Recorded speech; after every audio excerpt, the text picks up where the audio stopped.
Latarian Milton is not your typical 7-year-old. Few his age have ever driven an SUV up and down several busy streets. Latarian says he took the car keys and hopped into his grandmother's Dodge Durango. I want to do it because it's fun. It's fun to do bad things. But I wanted to do hood rat stuff with my friend. As you just saw, there is a problem in America. No, but seriously, it's nothing new. But when we get to the point when the aspirations of your young people is to be Ratchet and to do Ratchet stuff, when that becomes a goal, like an aspiration, we gotta wake up. My number one issue with that video was the audacity to say I wanted to do this because I wanted to do Ratchet stuff and it was fun. But then the ignorance that was shown of just a child at the end when they were like, well, you know, your grandma's going to have to pay for all of that, right?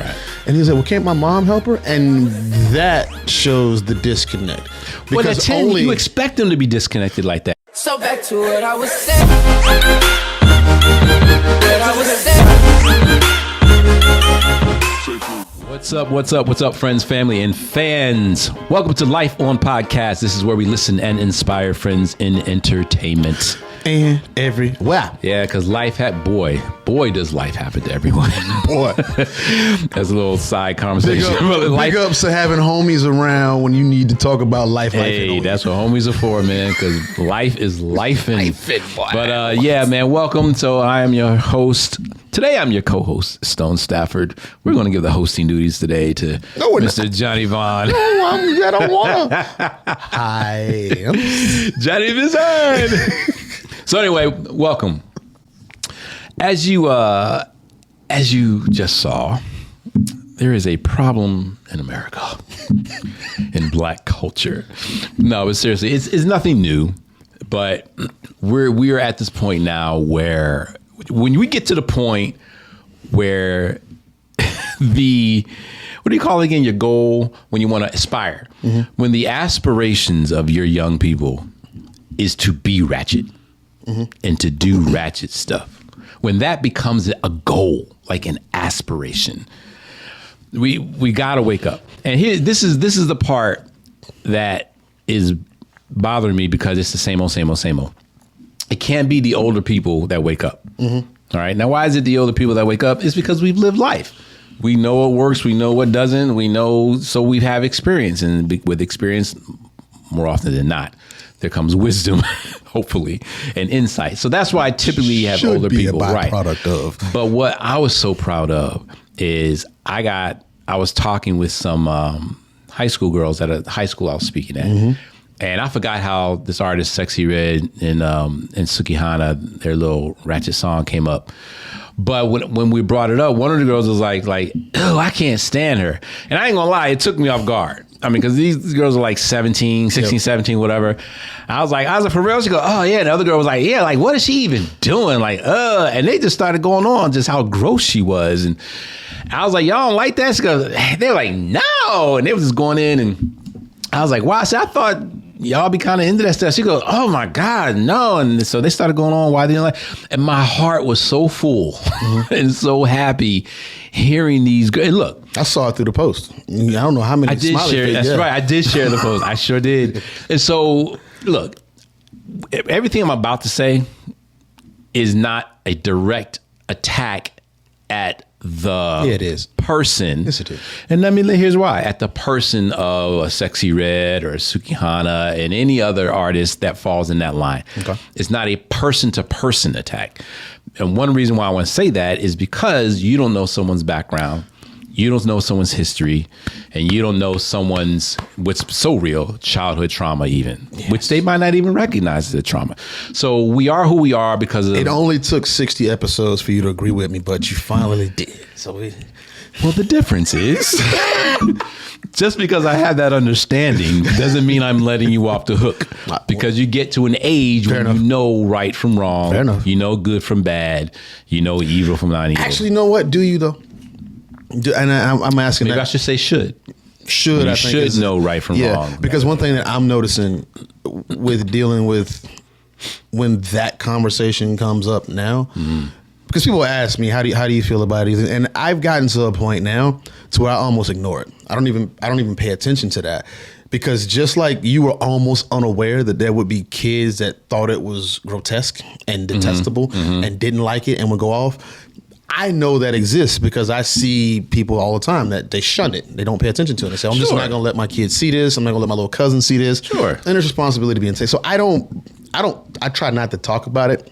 So when I saw it come across the screen as a topic of conversation, I was like, well, now I got to talk about it, because that's what ends up happening. The way it gets perpetuated is because it becomes remarkable, and it's only remarkable because we start making remarks about it. Yeah, thank you. Yeah, remarkable doesn't mean amazing. No. It means we're making remarks, and I'm like about that too, because I don't want to talk about it. So, and yeah, talking about it is going to put more shine on her, and and that's not my goal, obviously. But you can't address a problem without talking about it. So it's a catch-22. You kind of can, though. And I'm discovering that, because what you do is you don't address the thing that's becoming the perpetuated, and you just work on changing the mindset. And I'm gonna use Twitter and Instagram and all of the social medias as the example. The big thing over in the East, when they were talking about, oh, we get hacked in America and the algorithms are different and they're going to show us all of the Ratchet stuff, but the kids over there are seeing kids doing engineering and doing math problems, and that's what they see. So they glorify that. They don't know about Sukihana and Sexxy Red. And I'm not saying don't know about them. I'm saying that when you have minds that are impressionable, that don't have they should know by now time frame, that they're leaning on us for guidance to give them whatever they're sponging, then yeah, they should be cut off. See, and that's part of the problem too, though. What you got? The people that they're leaning on are becoming more and more questionable with every generation. That's you know what I mean? Well, I don't know if I can agree with that either. And I'll say this, because in the 80s, Ratchet was just different. Everybody wanted to be Nino Brown. You know what I'm saying? Everybody wanted to be the drug dealer who was giving out turkeys at Thanksgiving, but at the same time, you still wanted the Cadillac that was candy apple red with the rims. And you don't agree that there are levels to ratchetness? Well, what I will agree with is that the level of ratchetness is being shifted to what's being shown, but that same stuff was also still visible then. But that's, was it though? I think so. Well, first of all, I mean, there's nothing new under the sun. I was going to say, there's nothing new under the sun. And that's what I'm saying. So what we're saying isn't new. If you was at the Bando, if you was at the Bando or the Trap House, you saw Sexxy Red at the Bando or the Trap House. If you had to walk past it, they were there. The exposure's on another level. That I'll give you. Absolutely. No question about that. And that's going to continue. I don't think it's going to grow anymore. I think we're at that critical mass point where I don't know how much more exposure access you can have, because every screen has access to everything now. Right. So we've got floating screens in the air that's got nonsense on it nonstop. I think we're kind of at that peak, and I could be wrong, but I think that's where we are. See, and this is where, if it's ever been true before, it's true now, is that it truly, truly, truly does have to start in the home at this point. No question. Because the moment, and the thing is, you don't have to go outside of your door anymore. But I've always had an issue, even with my own family and stuff, where they just let their kids just sit on the phone. Like, I know you don't. They're not looking at science freaking experiments. You know what I mean? You're not dumb. Yeah. But for you to think that it's so, and look, I get it. People always get on me because I'm not a parent, right? I've raised kids, in my home 4 years, my own nephews and stuff like that. So it's not that I'm clueless as to what parenting is. I've been around kids and dealing with kids, mentoring kids and raising kids all my life. So I'm not clueless as to what parenting is. However, not having the responsibility of a child 24 hours a day, that I haven't lived that life for an entire kid's life. Right. So yeah, sometimes you just get tired. Even when I have my nephew, I got tired. Sometimes I was like, look, go ahead, because I didn't feel like dealing with it. But there's been plenty of times when I felt like doing that and I didn't, because I knew who I was molding. Right. And so I just said, look, I took on this responsibility to help my sister with this kid, and I'm going to live up to that responsibility. And the same thing is, look, I took on the responsibility to have this kid. So look, it's going to be inconvenient. It's going to be frustrating. It's going to be, I don't want to do it, but I got to do it. It's going to be tons of those moments. And I'm sorry, if you truly understand who you're molding, you're going to be like, put your phone down. I don't care how much they whine and cry or whatever. Whine and cry. Especially if they ain't got no job. Be like, I'll tell you what, you can watch the phone as much as you like when you buy your phone. Yeah. You know that ain't happening anytime soon. But when you realize what it's molding, and the thing is, I used to tell my nephew all the time, is consistency wins. I was like, yo, you can try to do what you want. I said, I will out consistent you. If that's it, I'll out consistent you. You're right. I'm making it up. Not making it up. But I said, you will not be more consistent than I am with you where you're concerned, because I know what's at stake. You're not old enough and wise enough to fully grasp what's at stake. So I kind of have that over you. Going in on that whole soapbox to say that we're at a point where, Sugihanas and and not only, let me stop just naming them. They just have kind of one of the most ratchet songs out right now. That's why they're getting it. But if you dig deep enough, there's plenty of them out there. So that's why you can't just think, oh, it's not really affecting them.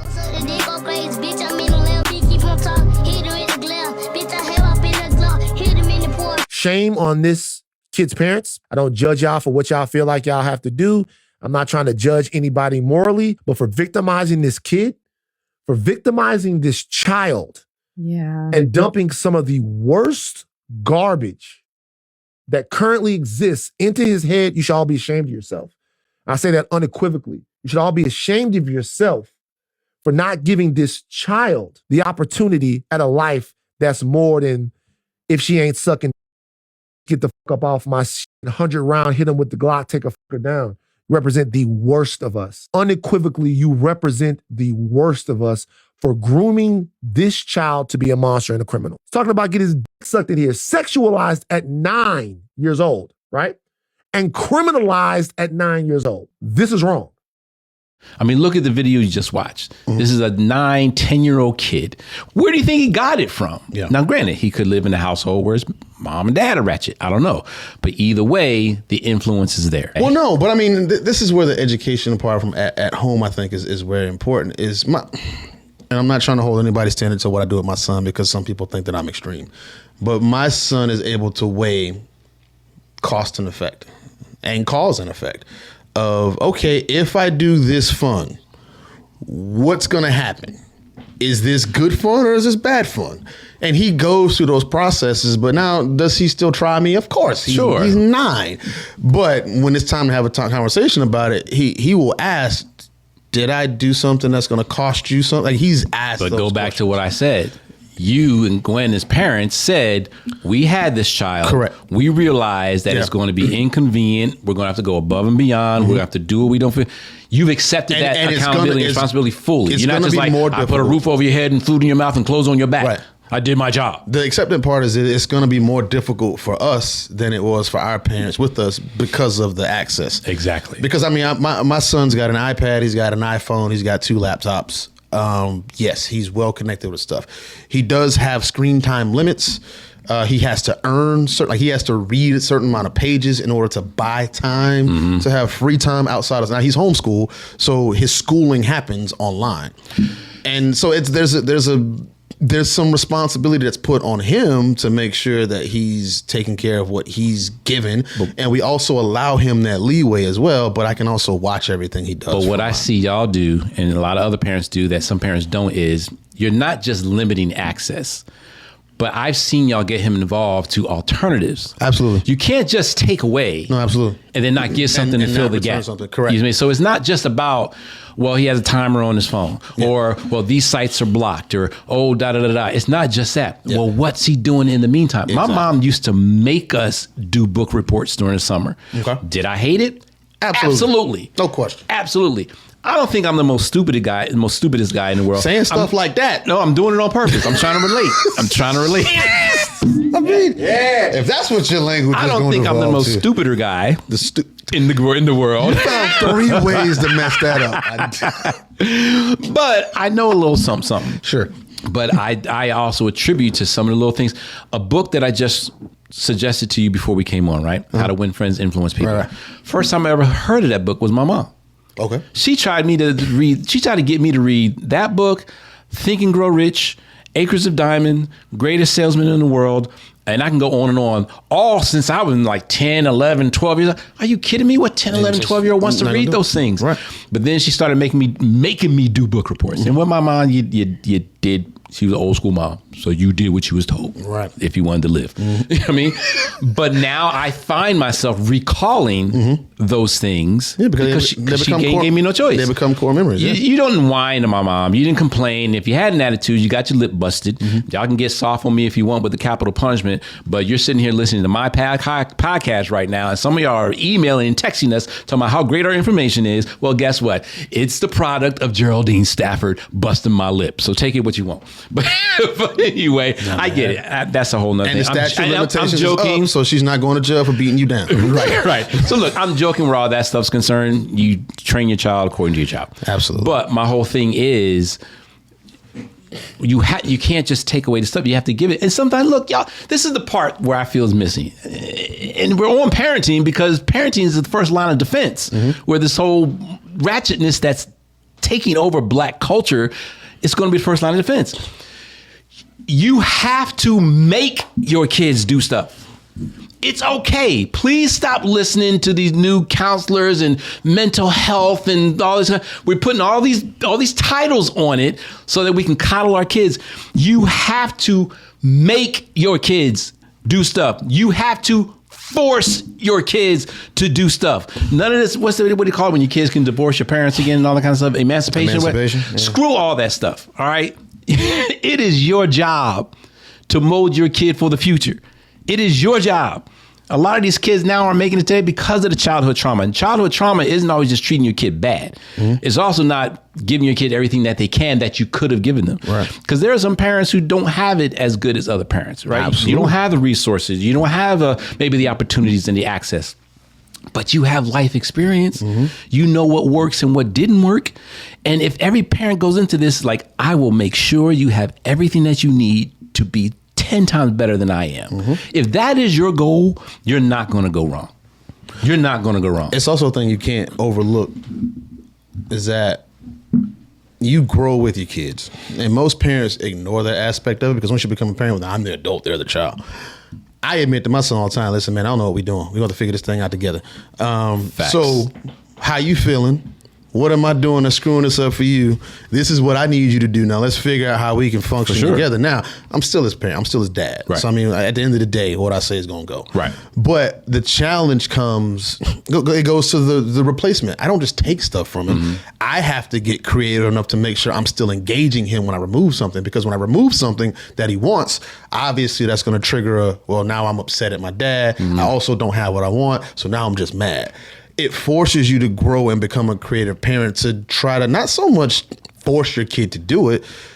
Kids can be made to want to do things they don't want to do if you figure out how to spin it. And I mean, I hate to say it's going to be work, but it is because their attention spans change so fast. What they want to actually do changes. So it forces you to not only remain engaged, but to grow with them so you're keeping pace with what that is. And it does. I'm not going to act like it's not time consuming because it's total time consuming. There's so much research that goes like everything he does, every tap he makes on his computer when he's in school, I can see all of it. I can see how much time he was on something before he looked for help. I can see how long he spent on a glossary page. I can look at all of that stuff. And I can also tell when, okay, this is what he just said, F it. Like he tapped on that page. This is nothing but definitions, and it stayed there for 20 minutes. He went and did something else. And I have to take all that to see, okay, at some point he's burning out. I have to interject something or inject something to not only keep him engaged or either just change what we're doing completely. And just have fun. And exactly. Because not every single thing is a life lesson. And everything is a life lesson, but it doesn't have to be presented as It doesn't have to be presented as that. No. And that's the difficult part that I've seen a lot of my friends do is they've got the mindset of I'm an adult. And yeah, you're an adult when you're with kids, but then, let's not act like we don't collapse into I don't know what's going on when we by ourselves. The thing I was just gonna say I I take the approach of being 100% upfront. Like, listen, man, I'm not sure if this is gonna work or not. This is what I think is gonna work best. Let's give this a shot. Right. And I do whatever I can with him so that he's not feeling like he's being told to do something. And that was the number one thing. Like when I was still playing sports, when I had coaches that wouldn't do workouts with us, I didn't respect those coaches. Right. But when I had a coach that could outrun me, that forced me to work hard. Right. Because the person who was telling me to do it, whenever the general is as skilled as he's trying to make his soldiers, that's leadership for sure. Exactly. Yeah, and that's all parenthood is. And what a lot of parents, and this is where I think the line gets blurred with parents today. And again, we're going to move from parenting to the next thing. But again, I think parenting is the first level of defense. When you're like, yeah, I tell my son, hey, I'm trying to figure it out too, this and that. Where that gets blurred, what I find in a lot of parents today, and these are things that I see with my own eyes, so I'm not just making general statements, is you have to stay sensitive to the word familiarity. That's where it breaks down being a parent.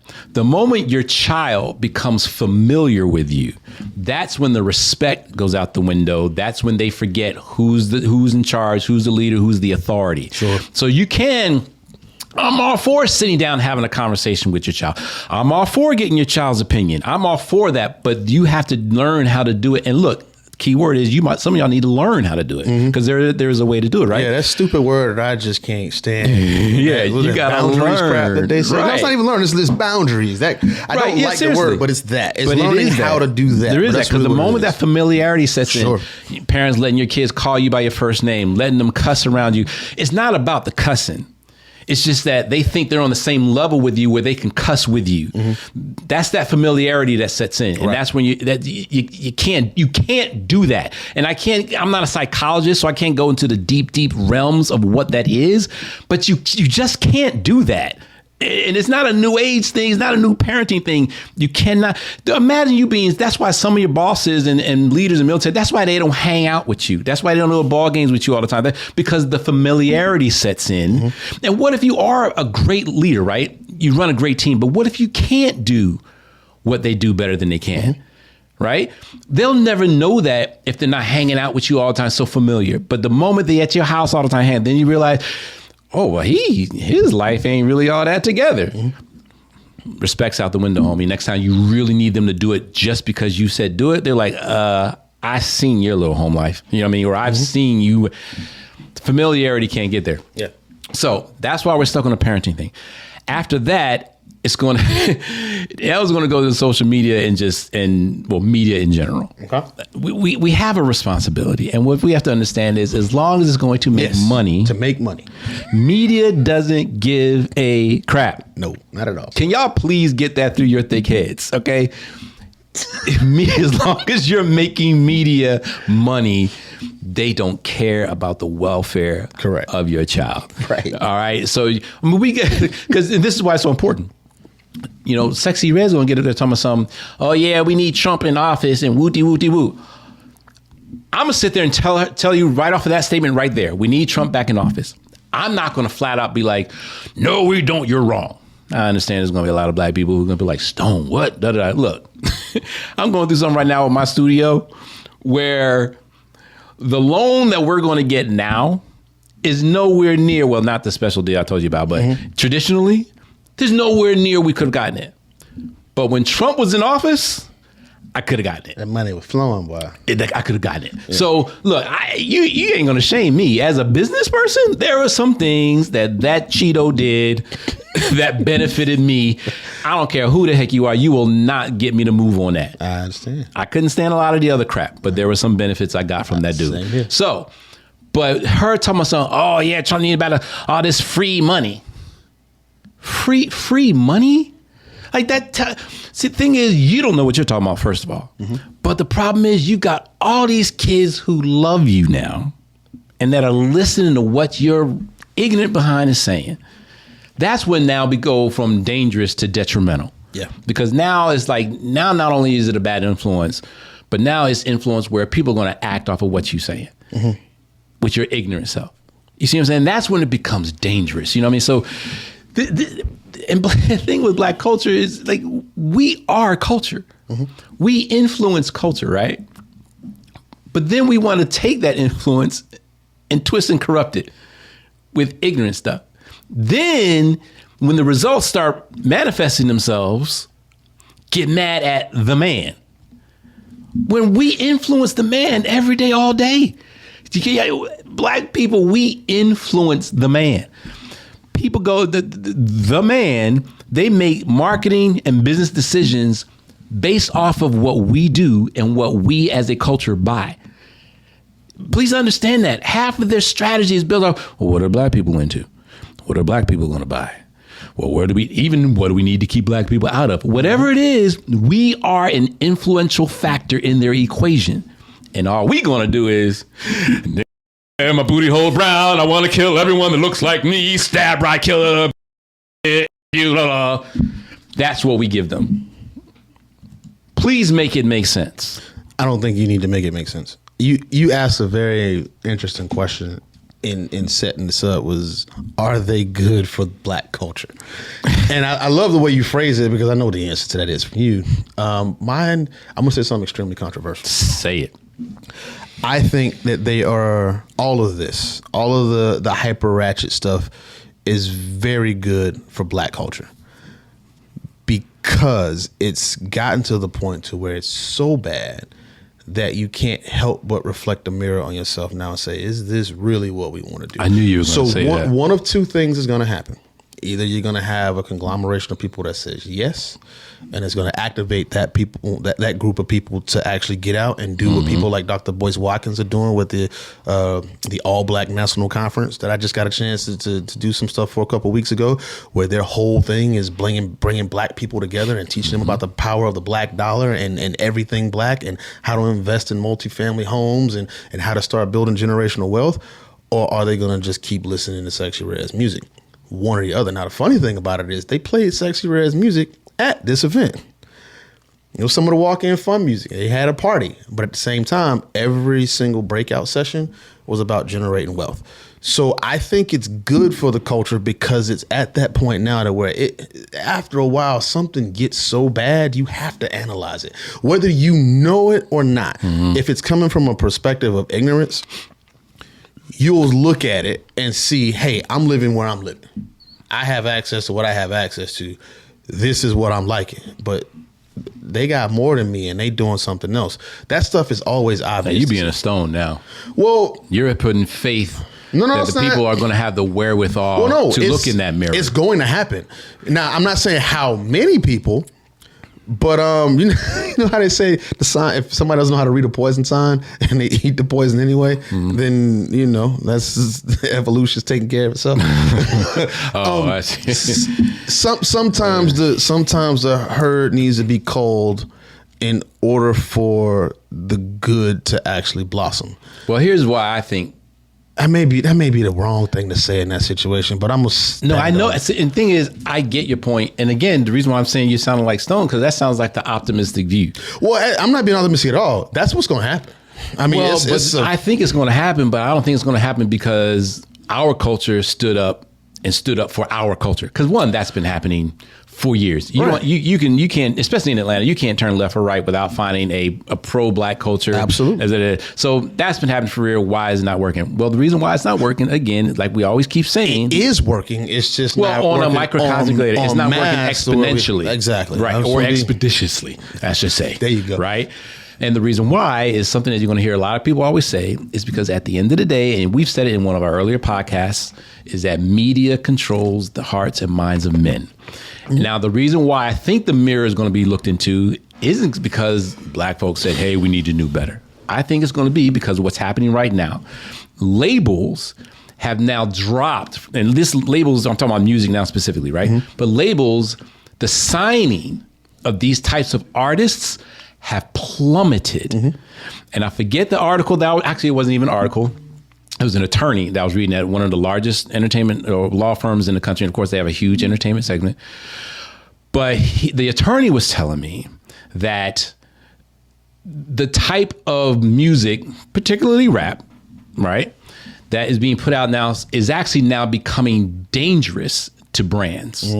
So now, and even to label, because at this point, look, the label don't care about you being a great artist. They just want the stuff that sells. The moment that brands and big companies stop associating with that type of music and those type of artists, labels aren't going to sign them. What did I just say? Not are going to. Labels aren't signing them. What I just say? Anyway, it's gotten but so bad. What I got from what you were saying was that pivot was going to come from within the black community, and it's not. Okay, so you're right. I didn't say clearly. Okay. And this was I knew the conversation was going to get to this point anyway. It's going to get to the point to where it's so bad to where it's going to be ostracized by everything. Right. And once that begins to happen, it's no longer a source of I can get what I want from that. And that goes all the way down from getting out of the hood, if that's where you're from, and you want to be able to move into the middle class, uptown or wherever it's at, or if companies that have artists drinking or wearing their products, and then now it's bringing on a negative light and it's costing them money. Both of those things they're happening. Right. So that's what I was getting at. It was more so a generalization that I was using, so I should have been more specific. And the beautiful thing about social media is, let's take social media out of the picture. One of the things a lot of people didn't understand because people say, oh, rappers always talk about drugs and guns and da-da-da. Well, understand the timeline. Sure. First, rap was a news reporter, right? Then rap became, well, let me make the news and then report on it. Then rap became, well, I ain't a part of the news, but I'm going to report on it and act like I was. Right? So it went from this is what's going on and y'all just don't care, so we're going to tell y'all what's going on, to we glorified it. Absolutely 100%. And then the glorification just became uber perverted. Right. All right. So now it's like, oh, we can just talk about whatever we want now. Right. So that's what's happened with the whole thing. Oh, my point in going through all that was to say, I was sitting here with bated breath. Just yeah, because it was the evolution of where.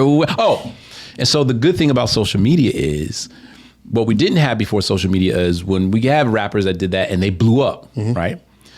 Understand that when your money and your socioeconomic level jumps, you're in a different world. And all praise to God, our creator, and everything. Like, we are now starting to, in the beginning footsteps, we're at the very bottom of getting into that world. But I'm learning so much, right? And I'm sorry, it's a different level of thinking. It's a different level of operating. It's a different mentality. And this is why we blame rappers once they blow up, say like a Jay-Z or anyone, and we be like, oh, you changed, you different. You don't hang around same people. Damn right. And it's not even someone says you don't want to. You literally can't. You literally can't keep hanging around the same people on that level. Like, you cannot, right? So when that happens, but what happens is we don't see the meetings now that they take. We don't see the business deals that they're doing in the world and stuff they're operating. But thank goodness now with social media, a lot of that is being shared now. You know, now you have someone like who's the guy, say Jason Derulo.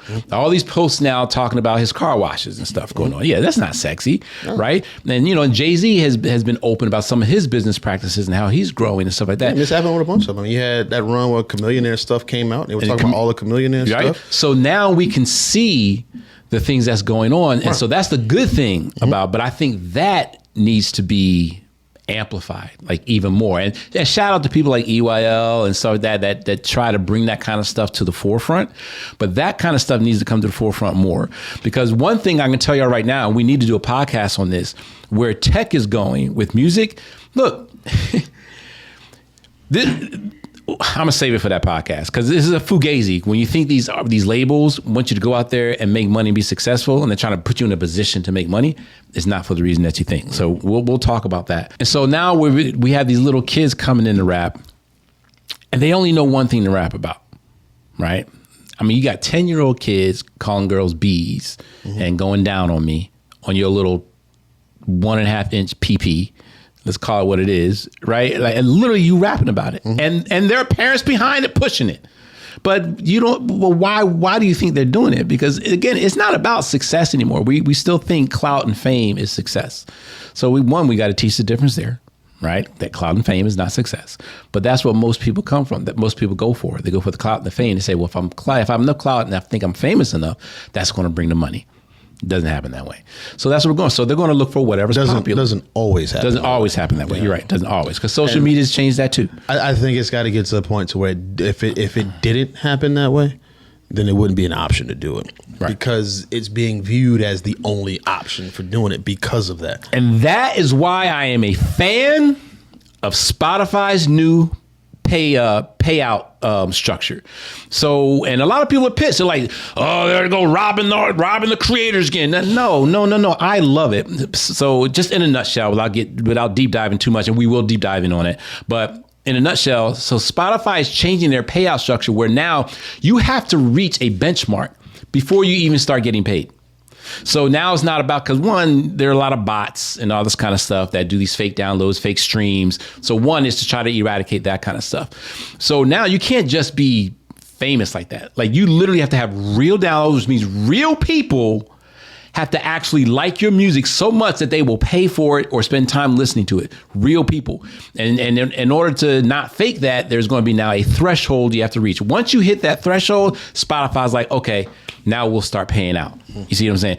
I think that is a great first step to weed out the everybody can do it, because that's where we are in music. Sure. The fact that you can do that thing on your phone.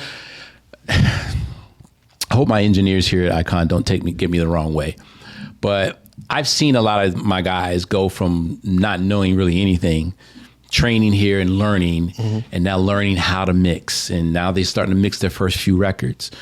But then when we get like Sony or whatever calling in and say, hey, we need a mix engineer, they wonder why I'm not really putting them on that list. I'm like, well, you just learned how to mix. Well, I'm a mix engineer now. Like, right? But you can go and find 50 up and coming rappers and mix their records. So you'll get 50 mixes under your credit. And guess what? They're in the marketplace. And depending on what they're talking about, if it's ratchet enough or whatever, now they sell in hundreds and thousands. So it seems like you're this legit mix. No, not at all. What happened was the market has caused the quality requirement to come down. So now we're in this lane where almost anybody can do it. Almost anybody can do it. Can you imagine what the NFL would be like if just because you were fast and you were popular, you can get signed to the Eagles? I mean, it's just try to put yourself in that boat. What if just because someone can dunk a ball, right? This is why every and one player couldn't make it in the NBA. That's not necessary. So you know, I don't necessarily agree with your take on this. With my take on, be specific, that now everyone can do it? Yeah. I think the gateway should stay open for everybody being able to do it. I don't think we should up the gatekeeper locks in order to control quality. I think we should. But I never said that. Well, that's what it sounds like. Yeah. So let me clarify. I don't think access and opportunity should be limited in any way, shape, or form. Okay. However, I do think there should be a level to this thing. No, that's required. You're the level. When Sony calls you and you don't put them in Sony's office, that's the level. Right, and that's all I'm talking. Yeah, and that's really all I'm talking about. I think that's enough. Because we've had the conversation about some NFL players that I know personally who got to play in the league and shouldn't have been in the league. But you know, Sanchez. Sorry, you know a few. I didn't mean this. I'm sorry, I didn't mean to say any Garoppolos. I mean names. people pull strings for frames, and that's the thing. Like, this nepotism exists everywhere, and that's going to continue. I think that the level playing field for access is going in the right direction. I just think we have to change our focus. And it does. It puts a bigger responsibility on us as creators to continue to raise the bar for what quality is, for what is standard and what is okay. And the people who are doing it should want to be better and should want to compete with the best. But at the end of the day, you're not going to be a Leslie Brathwaite just because you mix 50 of the up-and-comers. Right. That's stuff that Leslie still knows how to do, that even with the access I've had, I still don't know how to do. Like, every time I've had a chance to talk to Leslie, I learned. So I'm like, damn, why am I just, what? And that's going to continue to happen. There's certain things that you're not going to get just by doing it by yourself. Like, I think if your SoundClouds and all that kind of stuff, I think that's great for equal opportunity for all. Yeah. But once you get to the points where you're on your Spotify, your iTunes and things like that, I absolutely think there should be a gatekeeper there. Okay. You know what I mean? Where, you know what, you have to have done this. And in order for you to have done this, that means you're this good. Right? Okay. So I think that kind of thing. So you have to have done this in order to be allowed to distribute. Right? Okay. But again, it turns into a catch-22 thing. Yeah, because they're like, well, that's going to limit, because you know, streaming is all about numbers. Exactly. Streaming is all about quantity. Yes. And we talked, and I did a clip on this on the Music Business Coach. Yeah, it's all about quantity, not quality. So that Apple really, again, the companies, they're not so much concerned about the quality of it per se. Right. So it is. You're absolutely right. It is a catch-22. So there's not much to say on that. So all I can say is, y'all, look, at the end of the day, I'm gonna just put it to you like this. You know, whenever this comes out, the Raiders played horribly. I'm not a Raiders fan. I'm an Eagles fan. They played horribly. And they just acquired this player named Davante Adams, who's an amazing wide receiver. And they put him under a horrible quarterback. Now, the quarterback he wanted to play with, Carr, they played in college. So that's why he went over there. Not that Carr is the greatest quarterback in the world. Definitely better than Garoppolo. But they put him under Garoppolo. And I mean, Garoppolo was just throwing interceptions in this game. He totally missed Davante wide open several times. Of course, Davante Adams is pissed, right? If you got on Twitter and you couldn't even not look for this. And in your feed, you're going to see people calling for Josh McDaniels firing or trade Davante Adams because he deserves better. You couldn't get around it. Mm-hmm. And I don't think it's any coincidence that the next morning Josh McDaniels was fired. Whoa. Now, am I sitting there saying that the front office was sitting there like, well, what do the people want? No, not completely. But am I also saying the front office is like, well, screw what the people want? No, because the moment the people say, you know what, I'm not coming to that game to watch this crap. Mm-hmm. Now you're touching the front office pockets. Right. And when they see that that's a threat, how much the people cannot stand either the coach or the player, right, they're not going to give up Davante Adams because he's a dope player. So they're like, well, let's start at the top. Let's get rid of the coach. So I'm not going to say that it all had to do with social media. I think you'd be a fool to think that the people's voices didn't make somewhat of sense. So what I'm trying to say with that is, if y'all want to see better music, you got to start demanding better music, and you have to stop settling for worse music. I don't care if it does make you want to move, whatever. Get the freaking instrumental then. And put your own lyrics on top if you absolutely need a song on top of whatever. You know what I'm saying? But the longer we start accepting your Sukihanas and your Sexxy Reds and I hate keep calling these two out because there's a bunch of other out. I just can't think off the top of my head. But as long as you want to keep accepting, we did a podcast with one dude that gave a whole instruction on how to do wire fraud. Yeah. Like the moment y'all keep accepting this stuff, they're going to keep feeding it to you. So as always, I'm not finna sit here and act like power's in people's hands. Yeah, I'm not going to act like we're not going to enjoy wanting to get Ratchet. And we're going to want to turn up. We do. Back That Ass Up is still a hit. Every time it come on for the 99 and the 2000, everybody going to do what they do when Juvenile say that. And this is where it's kind of like, which sin is worse, like stealing or robbing, right? It's like, it's both sin where if you're a believer's concerned, but it's where I go, it's like, to me, there's still a difference between Back That Ass Up and like my booty hole is brown. I mean, I'm not finna say it's not. I'm not gonna say it's not. There's just a difference. Like in the garden, and then it is right. Secret Garden, right? Oh yeah, your secret garden, right? Yeah. But literally, look where we went. I'm gonna say this: there are examples of music like that all the way back to the 40s that were cut on records like that. It exists. Rudy Ray Moore. Look, yes. What I'm saying is that we, and I don't know if it's possible or not. We have to elevate consciously enough to be able to say, hey, I'm cool with having this for when it's time to have fun, but we need to be able to separate when it's time to have fun for actual enlightenment. Well, you actually just said it, and this is where I agree with you, and I think it's happening. The elevation of the consciousness. Mm-hmm. That is happening. Now, most people might not want to equate that to entertainment, but it's absolutely going to be connected. Yeah. And when people do start kind of, and look, you might not say Jesus in every other word, and you might not say God in every other word, and Holy Spirit, and say all the righteous right words, but the fact that there does seem to be a move where people are becoming more aware of the fact that we are interconnected and that at the end of the day, love does win. And not meaning love is a let me do what I want to do type of love, but a love of, hey, your well-being means as much to me as my well-being does. So therefore, I will walk, talk, and treat you as such, like that type of love. As that conscious and that move is happening, like that's so coming into the forefront. It's not even funny. As that happens, literally on a frequency level, the ratchetness isn't even going to resonate with you because you're now vibrating differently, and it's just going to become a dissonant. You see what I'm saying? So I do believe that's going to happen. Thank God. You know what I'm saying? Yeah. And thank you for coming to my TED Talk. That's all. Everything you just said is pretty much what I was saying when I was. That's what I was saying. That's what I was saying. Right. Like Jay-Z said, don't take the 500,000. Just listen to my album. You get the whole album.